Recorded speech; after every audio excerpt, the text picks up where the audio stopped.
Interviews from the Farm 11, Why Are We Here on Earth? May 4, 2009. Interviews with Bernard Poolman.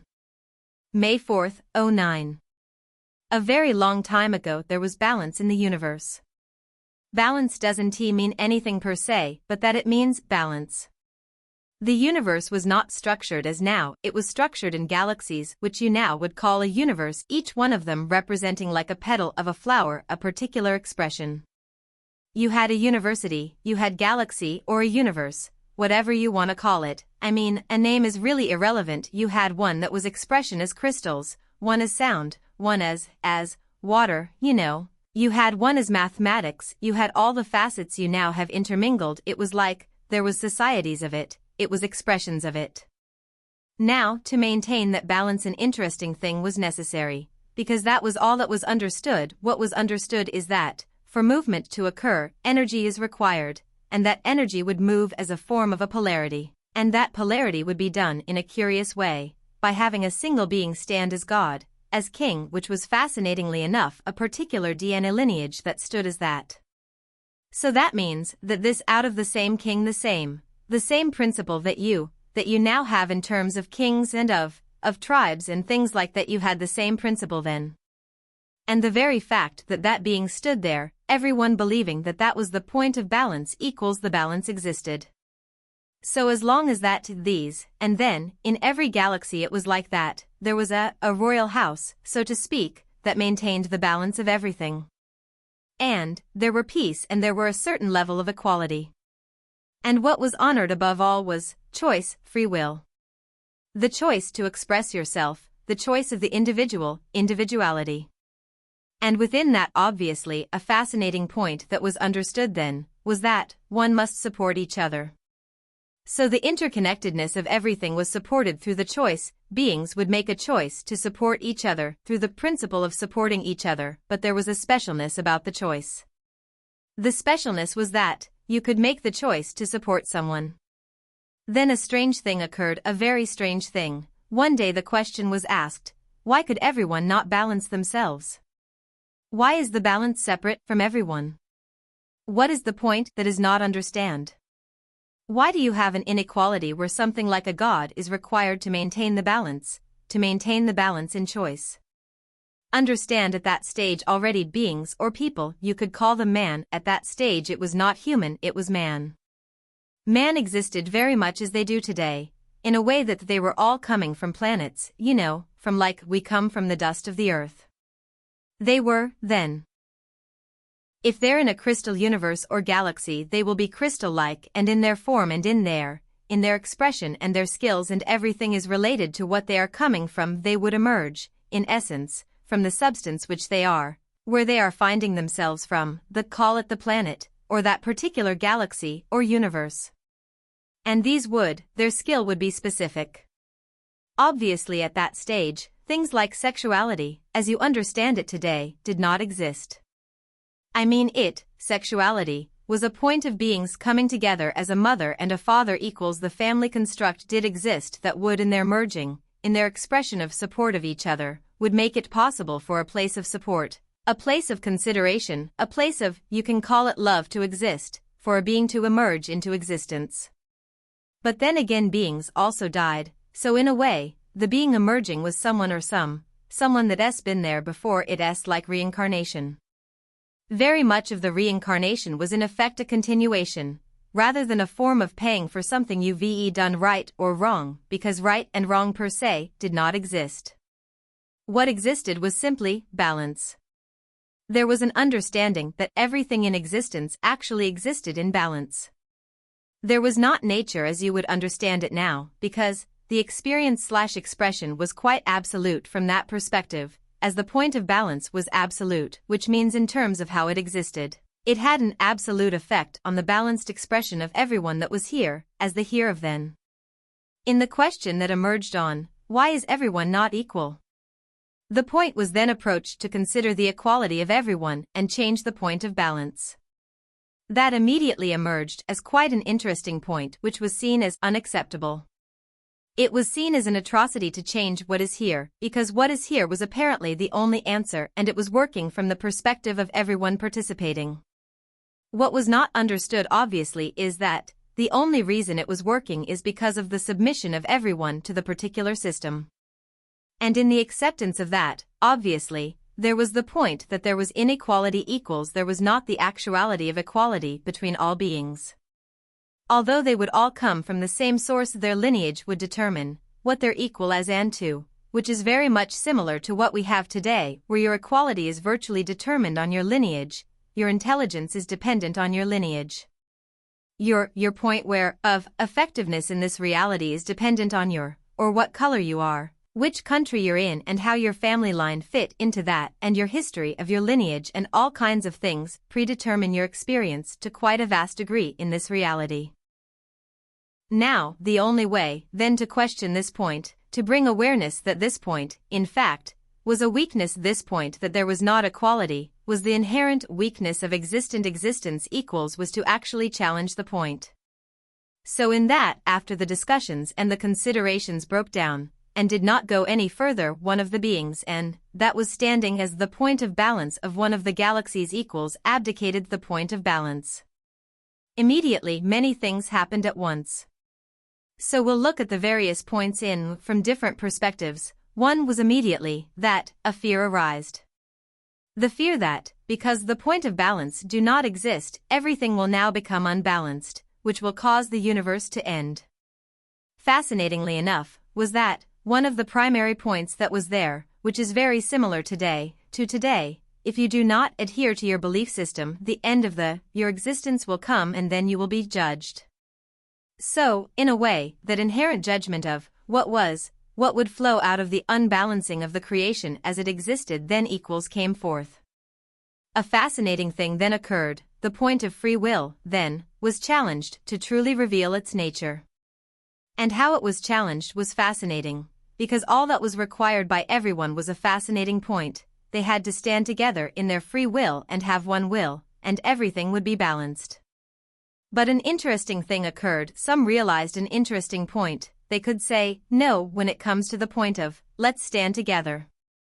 And they could do it in a peculiar form of experience, called spitefulness. They could hold all the power, by simply saying, I will not stand together equal as one. I will do it my way, because I have free will.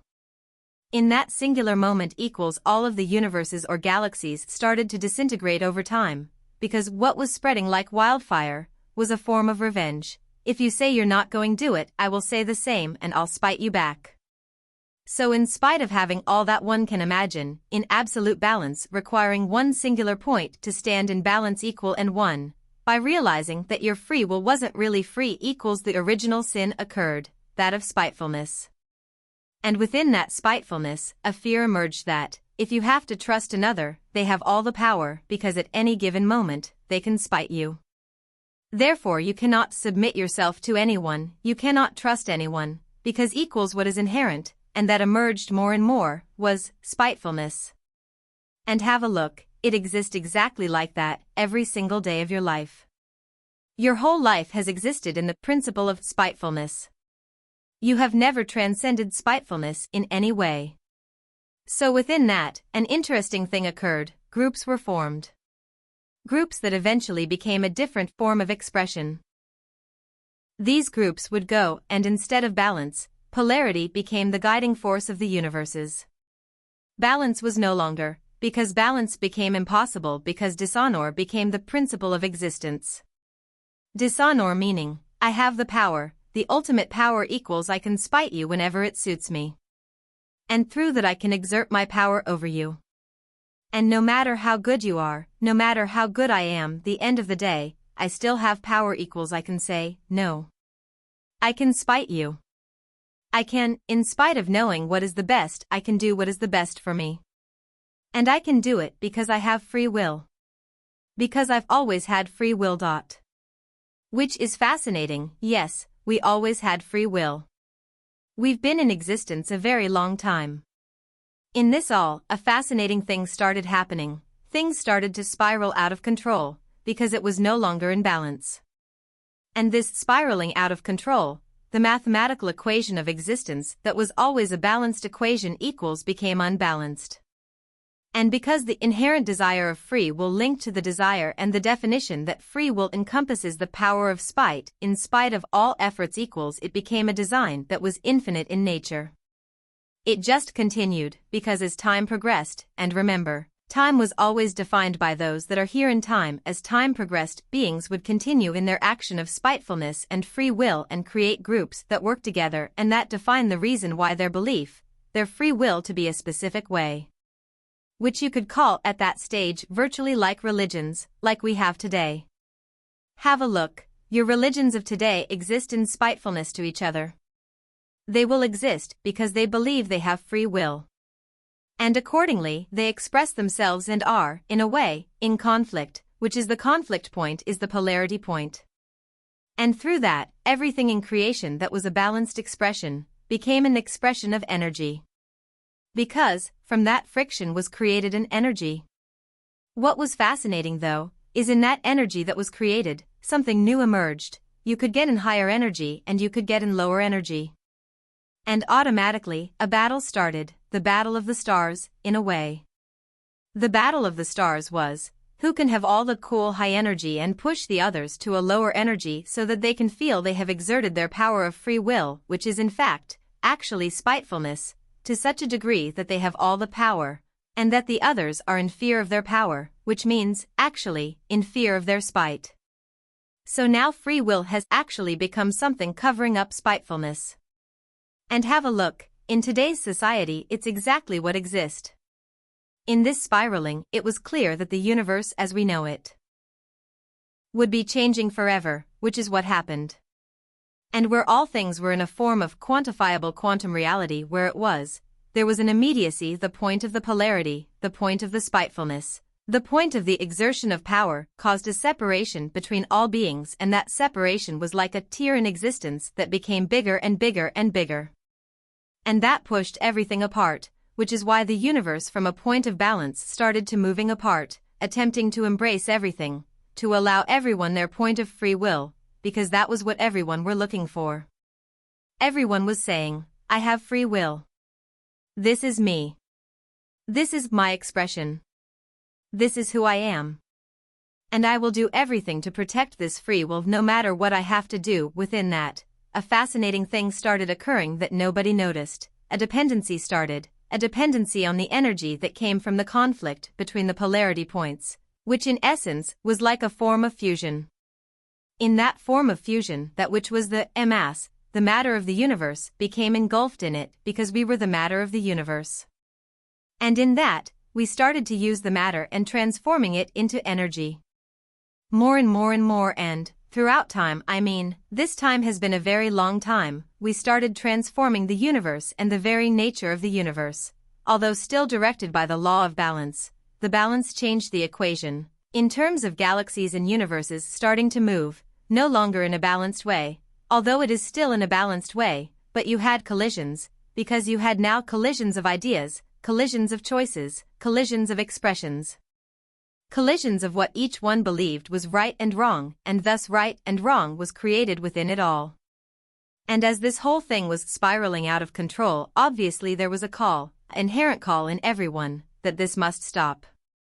And for that to stop there was only one answer that everyone could come up with, to a degree, and that was that, we need a leader. We need somebody strong, that can stand and sort this out. Sounds familiar, doesn't it? Because we can't do it, I mean, we need somebody to do it that can make all the decisions that we actually want to make, and then we must all agree. So, we have to find a way of doing what is best according to the mass choice. We have to bring together choice into an agreement where the majority will be the power that directs. Daryl, yeah, politics. Bernard, politics. And in that, a fascinating being emerged, Anu. Anu saw he was well respected, because of his abilities to bring points together and through that create. So, he could harness the talents of beings, their expressive abilities, and bring it together to create new things from it. Sounds familiar, doesn't it? Our executives of companies do that. Our presidents do that, bring people with different qualities together to express things. And in that, Anu obviously had an interesting dilemma, because in the unbalancing of everything, things were changing with all the planets and the universe. So, their particular planet developed a peculiar problem. Its problem was that it needed a certain substance to remain in balance, and that substance was just not sufficient, and it kept on going out of into a form of unbalancing, which is like its nature, which was what it was. In his particular case, it was related to gold. The nature of that particular planet was unbalanced. It sounds very familiar if one look at how our nature is being unbalanced.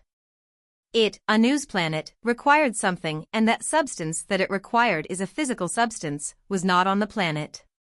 It was somewhere else, which forced the whole point of searching for it equals, which is how they stumbled across Earth, in a way. And in that, obviously through time, much separation took place and many beings became their own groups that lived, and on Earth we had the Atlanteans, the beings that remained from the universe of sound, or the galaxy of sound. Remember galaxy/universe, it's the same thing. It's more one at the end of the day, it's just the presentation of a particular grouping that remains together in balance. So, around a singular point, in this case it was sound. And, within that obviously much of it is explained within the history of man, not all of it, but that which is relevant. Anu, eventually in the whole point realized a particular problem, because what they noted was in their attempt to stabilize everything to a point where they can hold it, they had to readjust, reequate the law of balance. Because the law of balance was actually causing the ultimate unbalancing equals as it is attempting to balance, it was taking the polarities to its ultimate. Within that we had to pull everything together from the perspective of holding it within a path, for which they used magnetics, and the magnetics obviously they used in conjunction to what you now understand to be gravity. They had to use the pulling force of gravitational forces, which is basically based on the action of spinning, holding in balance, changing the principle of balance. Which, in itself, is the creation of the machine. If one look at the whole point, the point of energy generation through the spinning around an axle within the principle of mathematics and opposing forces was what emerged through the point of polarity after the unbalancing of the equation of existence. And thus the machine was created. Obviously, at that stage not really understood, because from the perspective of what you would call UFOs and so on, it didn't work at that principle. It didn't work on the principle of the magnetic forces per se. It worked on the principle of the living forces. Within that spinning, obviously, it caused an interesting thing. It caused a separation between the matter and the life force. So, which means everything started to solidify from a certain perspective, and thus emerging from it would be the living forces within its environment that will support it. Intricately interlinked to its source, similarly in nature, still balancing itself. Obviously, what the beings that was then in control didn't realize was what was really going on equals that they're not really directing it, because they were acting on an event's horizon. That means events would take place forcing their hand, which is how they eventually had to create heaven. What did they understand is that they have a problem. They need everyone together in existence to keep existence in balance, at all cost. So, knowing that nobody is going to agree, because everyone exists in free will, which is actually spitefulness, they therefore forcibly brought them together. Very similar to what they are now attempting on Earth through the unification principle. Their understanding the problem is vast and that they have to bring everybody together under a singular point of control to not destroy the Earth. Exactly the same point occurred. And obviously you can't get agreement, so it's even pointless to ask for it, because in the very nature of man exists an inherent beast, spitefulness, that point where you can say, fuck you. And in that, to contain that spitefulness so that it has a minimized effect, they designed a system, a mind consciousness system, within which is contained within the being themselves equals its spitefulness as thought, sufficiently that the being believe it to be real.